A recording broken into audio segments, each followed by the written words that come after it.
있습니다. 신명기 10장은 바로 앞장인 9장부터 그 내용이 이어집니다. 9장에서 모세는 이스라엘 백성들의 불순종, 즉 가나안 정복이라는 하나님의 명령을 받았으나 순종하지 못함을 지적합니다. 그 백성은 그 성벽은 가나안의 성벽은 하늘로 솟듯 위압적이고 그곳 아낙 자손들은 체급부터 자신들과는 비교가 되지 않을 정도로 장사처럼 커서 이스라엘이 이렇게 말합니다. 누가 아낙 자손을 능히 당하리요. 모세는 이런 이스라엘의 겁먹은 모습을 보고 목이 곧은 백성이라고 말합니다. 이스라엘은 하나님의 명령이 떨어졌으나 자기들이 생각할 때 이것은 불가능한 것이라고 규정합니다. 이것을 모세는 불순종이라고 합니다. 하나님은 이스라엘을 위해 이미 저 가나안 땅에 승리의 깃발을 꽂고 기다리고 계시는 중이십니다. 무엇을 기다리고 계시느냐? 바로 이스라엘의 순종을 기다리고 계십니다. 하나님은 이스라엘에게 어떠신 분이십니까? 하나님은 종되었던 애굽에서 이스라엘을 건지신 분이십니다. 하나님은 죽을 수밖에 없는 그 광야에서 40년을 지키시고 이스라엘을 인도하신 분이십니다. 이 모든 일련의 과정 속에서 하나님은 그들의 여호와 하나님이 되셨습니다. 신명기에 모세가 이스라엘에게 반복해서 하는 이야기가 있습니다. 그것은 무엇이냐면 이스라엘이 자신들의 정체성을 잃을 때마다 그것을 일깨우기 위해서 모세는 이스라엘아, 너희는 하나님의 백성이다. 그리고 하나님은 그분의 신실하심으로 너희를 애굽에서부터 지금까지 인도하여 내신 신실하신 분이시다라고 말하고 반복하고 있습니다. 그분은 지금도 언약을 지키시는 이유가 너희를 사랑하시기 때문이다라고 반복해서 말하고 있습니다.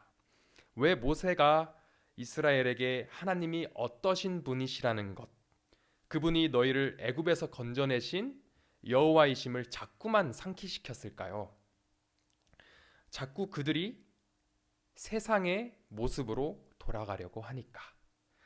자고로 하나님의 백성이라면 세상과 다르게 그들의 규칙이 아니라 하나님의 말씀에 순종하면서 나아가야 하는데 자꾸만 옛 자아의 모습을 놓지 못해서 하나님의 구원의 은혜를 누린 자라면 마땅히 하나님께 마땅히 겸손히 나아가야 하는데 그러지 못해서 모세는 자꾸만 이스라엘 백성들에게 너희는 하나님의 백성이야. 그리고 하나님은 너희를 종되었던 애굽에서 건져내신 분이시다라고 반복해서 말하고 있습니다. 이제 이스라엘이 필요한 것은 하나님을 바라보고 하나님께 순종하는 것입니다. 이제는 모세가 계속해서 반복하면서 말하는 것은 이제는 너희도 믿음을 가지고 하나님을 믿어봐. 하나님의 위대하심에 너희를 맡겨봐. 전적으로 의지해봐 라는 말입니다. 세상의 물줄기에 따라 배 띄우지 말고 본토 하나님의 나라를 되찾기 위하여 믿음의 마음을 밝히고 하나님께서 꽂으신 깃발을 들어 올리기 위해 나아가보자 라고 말을 하고 있는 것입니다. 우리보다 앞서가시고 우리의 인도자 되시는 하나님의 말씀의 전능함을 믿고 따름으로 우리가 승전가를 올려야 하는 것 아닙니까? 그러려면 우리는 옛 자아를 벗어버리고 하나님의 말씀을 따르는 자답게 하나님 백성의 DNA로 새롭게 되어야 합니다.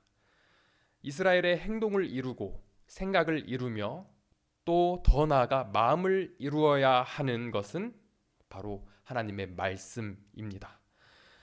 다시 말해서 하나님의 말씀과 이심전심이 되어야 한다는 것입니다. 하나님 아버지의 마음을 가장 잘 아시는 분이 계시죠?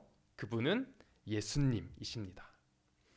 예수님밖에 하나님의 마음과 뜻을 완전히 깨닫고 순종한 자가 없습니다.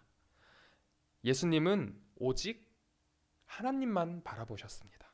이 말은 예수님은 오직 하나님의 뜻만을 바라보신 분이시라는 것입니다. 우리가 그리스도인으로 살면서 하나님의 뜻을 구할 때 나의 바람인지 아니면 하나님의 뜻인지 구분이 안 될 때가 있습니다. 우리가 이런 고민을 할 것을 어떻게 알았는지 성경에 이에 대한 구절이 있습니다. 요한복음 7장 17절인데요. 우리 함께 읽습니다. 사람이 하나님의 뜻을 행하려 하면 이 교훈이 하나님께로부터 왔는지 내가 스스로 말함인지 알리라. 아멘. 내 생각인지 하나님의 뜻인지 헷갈릴 때 내 생각의 발원지를 더듬더듬 찾아가 보면 됩니다. 그 출발점이 하나님의 은혜로 말미암은 기쁨과 하나님을 사랑하는 마음에서 비롯되어 마음에서 빛이 새어나와 밝게 나타나는 것인지, 만약 그렇다면 그 일이 불가능해 보이더라도 결과는 주님께 맡겨드리고 믿음으로 순종하며 나가면 됩니다. 그러나 내 기쁨과 만족이라는 아직도 옛 자아의 마음에서 스물스물 피어나는 연기와 같은 것이라면 그것은 욕심으로 이어질 수 있기에 미련 없이 하나님 앞에 내려놓고 마음을 깨끗이 정리해야 합니다. 그러나 하나님의 뜻은 결코 쉽지 않습니다. 우리 인간이 받아들이기에 쉽지 않은 것입니다. 나의 모든 경험과 경력과 지식과 상식을 동원하더라도 결코 쉬워 보이지 않습니다. 믿음이란 보이지 않는 길을 가는 것이기 때문입니다. 아브라함이 그랬고 노아가 그랬고 모세도 그랬습니다. 그리고 예수님은 자기 자신의 죽음이라는 하나님의 뜻에 순종하며 나아갔습니다. 하나님의 말씀은 우리를 교양 있게 하는 교양서가 아닙니다. 그보다 하나님의 말씀은 나를 더 나답게 본래의 모습으로 회복시키시는 생명의 말씀입니다. 나를 더 나답게란 하나님께서 그분의 형상대로 처음 창조하시고 심히 좋아하셨던 그 모습입니다. 하나님은 창세기 17장에 아브라함이 아직 아브람이던 시절 그를 아브라함이라 하시며 열국의 아버지가 되고 왕들이 그에게서 나며 그의 대대로 하나님께서 그 후손들의 하나님이 되리라 말씀하셨습니다. 그리고 하나님께서 아브라함과 맺으신 언약의 표징으로 할례를 시행할 것을 명하십니다. 이 할례는 어떤 돌 조각이나 종이 조각에 새겨서 문서화시킨 것이 아니에요. 이 할례는 바로 이들의 살에 새긴 것입니다. 그리고 이때 살에 새긴 언약의 표징인 할례는 율법에 대한 순종이었습니다. 그 언약의 표징으로 할례를 세우신 것입니다. 이때 세운 할례의 표징은 몸에 새겨진 것이죠. 이 살에 새긴 할례가 지속되는 동안 하나님께서 그들의 하나님이 되어주신다는 것입니다. 이스라엘은 하나님께로부터 언약을 받고 언약의 표징인 할례 시행령을 받은 후로 가나안 앞에 당도했을 때까지 할례를 끊은 적이 없습니다. 할례를 계속해서 행했다는 것이죠. 그러나 그들의 삶의 모습은 과거나 지금이나 하나님께서 보시기엔 아직도 여전히 제자리 걸음을 하는 것처럼 보였을 것입니다. 그렇기에 애굽에서 나와 가나안까지 걸어서 한 달이면 되는 거리를 바로 가게 두지 않으시고 광야 40년을 거치게 하신 것입니다. 하나님을 전적으로 의지하고 전적으로 신뢰해야 하는데 여전히 하나님을 불신하고 불평하고 자기 자아에 머물러서 하나님의 말씀이 있는 곳으로 나아가지 못하는 모습을 제자리 걸음이라고 표현하고 있는 것입니다. 이런 이스라엘을 하나님께서는 목이 곧은 백성이라고 말합니다. 목이 곧은 백성이라는 말을 하나님께서 처음 사용하신 때가 있습니다. 바로 금송아지 사건 때입니다. 모세가 시내산에 여호와께 언약의 두 돌판을 받고 내려올 때입니다. 모세가 시내산에 들어간 지 90일 만에 언약을 받았는데 그 사이에 백성들이 모세가 안 내려오는 것을 보고 자기들을 위하여 자기들을 인도할 신을 만들자고 하여 금송아지를 만듭니다. 금송아지 사건은 하나님 앞에서 불순종이라는 큰 죄를 범한 사건입니다. 이때 하나님께서 그들을 목이 뻣뻣한 백성이라고 하시고 진노하시면서 그들을 멸하여 그들의 이름을 천하에서 없애고자 하셨습니다. 신명기에서 모세가 그때를 회상하면서 한 말이 내가 너희를 알던 날부터 너희가 항상 여호와를 거역하여 왔느니라 라고 말합니다. 이스라엘이 비록 한 아브라함이 언약을 받은 때부터 몸에는 할례의 표징을 새겼으나 여전히 마음으로는 하나님을 거역한 인생을 살아왔던 것입니다. 그리고 금송아지 사건이 있은 후 모세가 다시 여호와의 명령을 따라 새 두 돌판을 들고 시내산에 올라 같은 말을 받아온 것이 십계명입니다. 그리고 이 율법을 주시면서 하나님께서 다른 언약을 세우셨는데 아모리 사람과 가나안 사람과 헷 사람과 브리스 사람과 히위 사람과 요스 사람을 쫓아내는 것입니다. 그리고 이들의 땅에 정복하러 들어가서 하라는 것과 하지 말라는 것이 있었습니다.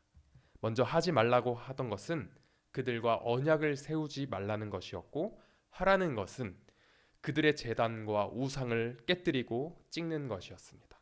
이것이 의미하는 것은 이들과 타협하지 말라. 그리고 그들의 문화가 너에게 티끌만큼이라도 너에게 남지 않도록 하라라는 것이었습니다. 그리고 모세가 이스라엘에게 여호와께서 요구하시는 5가지를 전달합니다. 오늘 본문 신명기 10장 12절부터 13절까지의 말씀을 함께 봉독하겠습니다.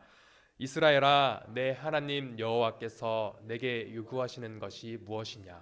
곧 내 하나님 여호와를 경외하며 그의 모든 도를 행하고 그를 사랑하며 마음을 다하고 뜻을 다하여 내 하나님 여호와를 섬기고 내가 오늘 내 행복을 위하여 내게 명하는 여호와의 명령과 규례를 지킬 것이 아니냐. 아멘.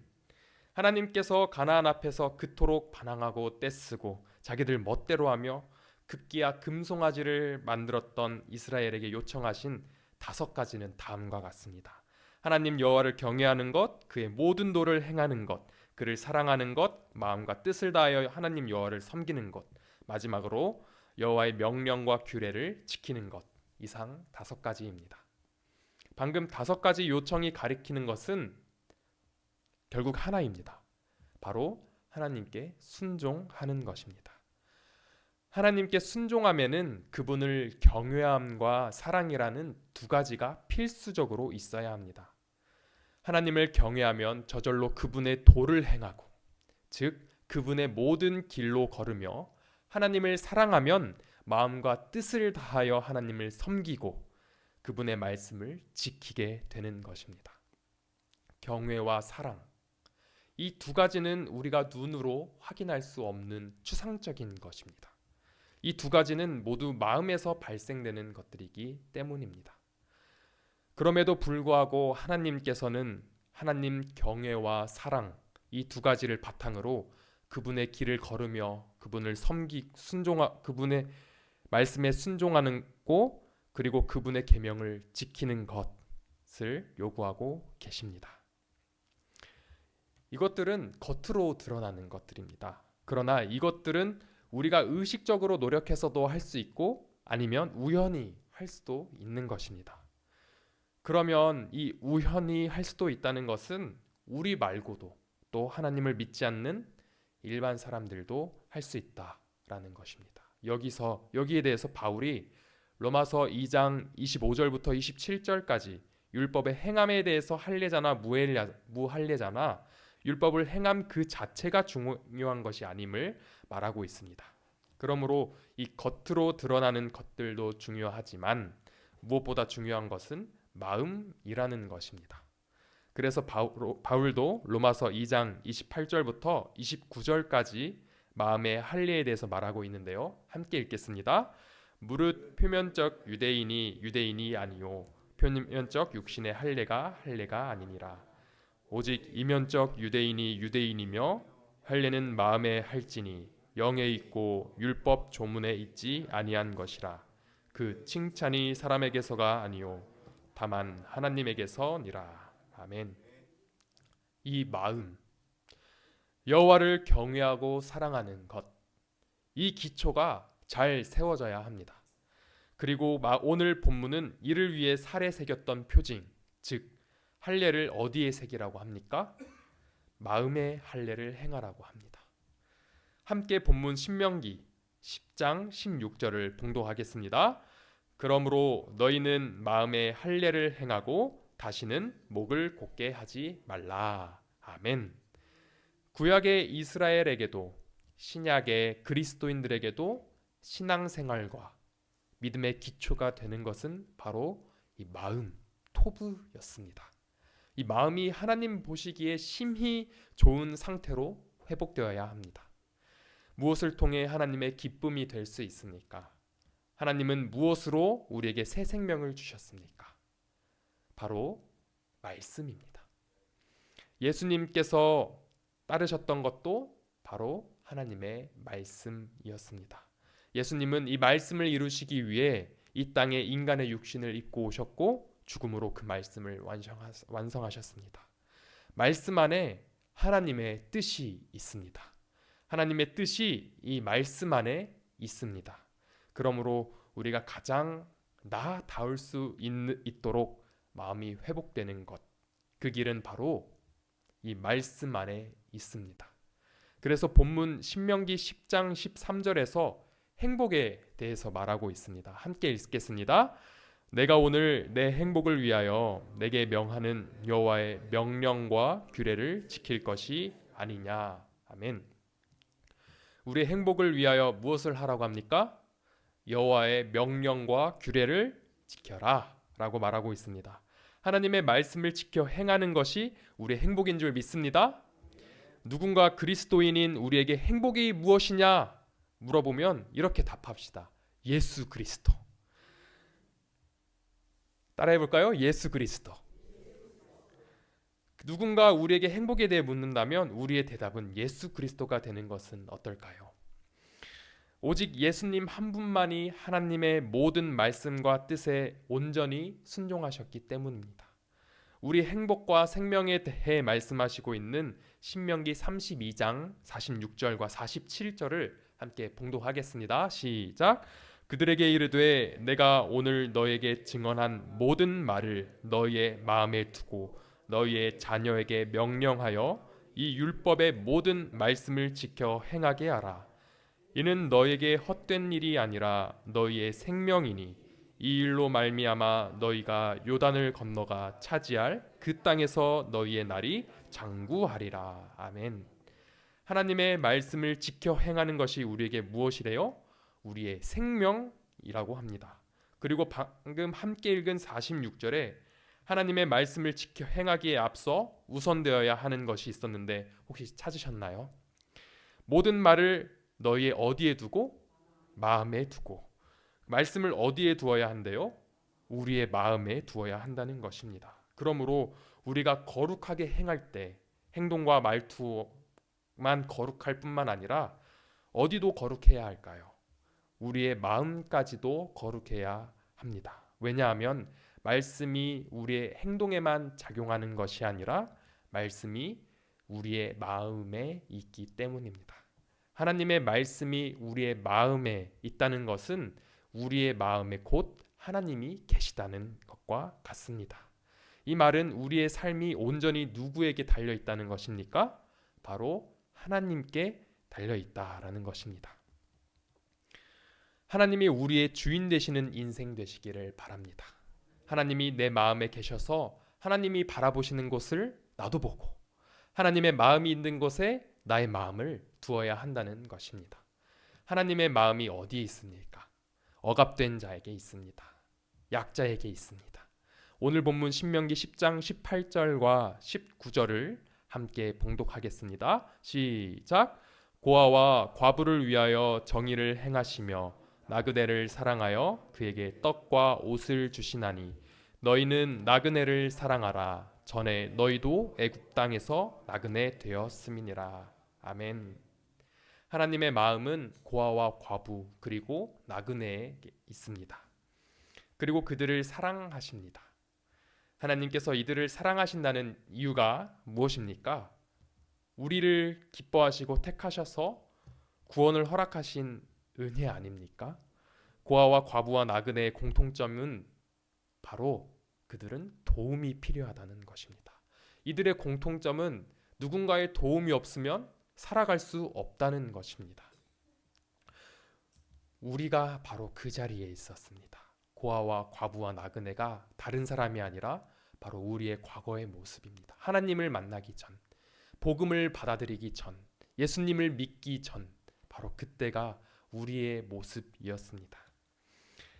그래서 세상의 약자들, 고아와 과부와 나그네를 보면 과거의 우리 모습이 하나님의 도움 없이 죽음 가운데 거닐던 소망 없던 우리가 생각나야 합니다. 우리는 하나님의 은혜 덕분에 생명을 얻었습니다.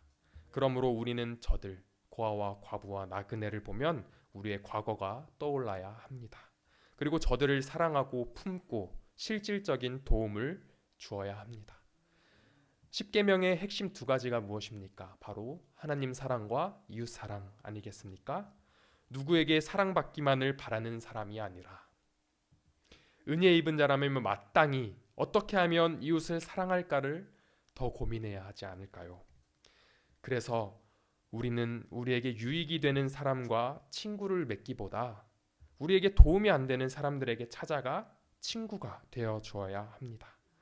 중국의 철학자 노자는 친구 사귐에 있어서 나보다 잘난 사람과 친구를 맺으라고 합니다.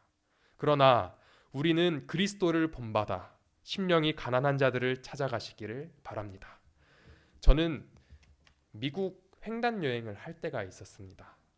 그 중에 솔트레이크 시티라는 곳에서 무엇을 했냐? 히치하이킹을 했어요. 여러분 히치하이킹 아십니까? 이제 대중교통을 이용하는 것이 아니라 일반 사람이 차를 타고 가다가 저의 표시를 보고 저를 태워서 목적지까지 데려다 주는 것을 히치하이킹이라고 합니다. 그래서 이 도시의 고속도로 입구에 서서 손을 들고 차를 잡으려고 1시간 동안 이렇게 손을 들고 흔든 적이 있습니다. 근데 그 솔트레이크라는 곳에 노숙자가 정말 많습니다. 그 지역 사회가 노숙인들에게 복지가 괜찮은지 몰라도 길거리에 심심찮게 노숙자들을 볼 수 있고 심지어 한 곳에 크게 노숙자들을 위한 큰 단지도 있습니다. 제가 히치하이킹을 위해 손을 흔들고 서 있던 곳에도 노숙자가 있었어요. 제가 1시간 넘게 있다가 포기하고 가려는데 옆에 있던 그분께서 제게 손 내밀면서 당신이 점심에 줄 서서 받은 은색 호일로 포장된 브리또 2개를 제게 이렇게 전해주더라고요. 그때 저는 꿈에 부풀어서 히치하이킹을 하다가 실패해서 패배자의 심정으로 기력을 잃고 가려던 참에 그런 일을 겪었습니다. 그때 제가 느낀 것은 저 사람이 비록 지금은 노숙자의 형편이지만 정말 가난한 자는 누구일까? 라는 생각이 떠올랐습니다. 정답은 없습니다. 하지만 제가 그때 느낀 점은 도와줄 줄 모르는 자가 정말 가난한 자가 아닌가였습니다.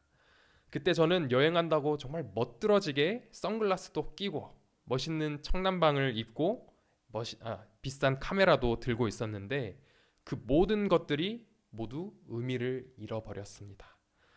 그때 가장 빛난 것은 그 알루미늄 호일에 쌓여있던 브리또 2개였습니다. 우리 교회도 이를 위해 예수님의 사랑을 전하고자 19만 원의 기적을 합니다. 정말 기도하고 찾다 보면 하나님께서 우리 주변에 도움이 필요한 이들을 가르쳐 주실 것입니다.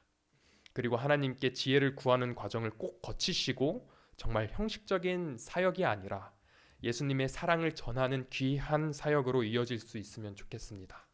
마음의 할례를 받으면 마땅히 하나님의 마음을 알게 될 것입니다. 그것은 하나님께서 기뻐하시고 사랑하사 우리를 택하신 하나님의 마음입니다.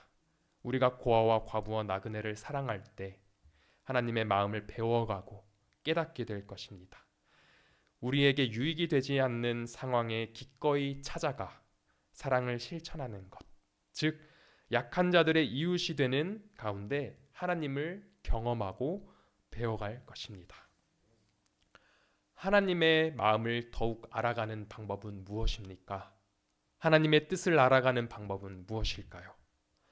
하나님의 말씀으로 더욱 가까이 가는 것입니다. 우리가 말씀을 우리의 삶의 양식으로 삼는다면 우리는 더욱 하나님의 마음을 그리고 하나님의 뜻을 더 명확하게 깨닫게 될 것입니다. 우리 교회는 제자 훈련이라는 좋은 교육 과정이 있습니다. 이 훈련이 우리를 단번에 무엇으로 바꾸지는 못하겠지만 분명한 것은 우리 신앙의 여정 가운데 분명 하나님의 뜻을 발견하는데 도움이 될 것이라는 것입니다. 그러므로 우리가 이 제자 훈련을 통해 하나님의 뜻을 더욱 깨닫는 성도님들의 신앙의 여정이 되기를 바랍니다. 우리의 마음의 할례, 그것은 하나님 사랑과 이웃 사랑으로 알게 되는 것입니다. 도움이 필요한 곳, 세상이 보지 않는 자들에게 도움의 손길을 내미는 것, 그것이 우리 하나님의 마음입니다. 나그네 되었던 우리를 돌아보며 그들에게 사랑을 전하는 우리가 되기를 소망합니다.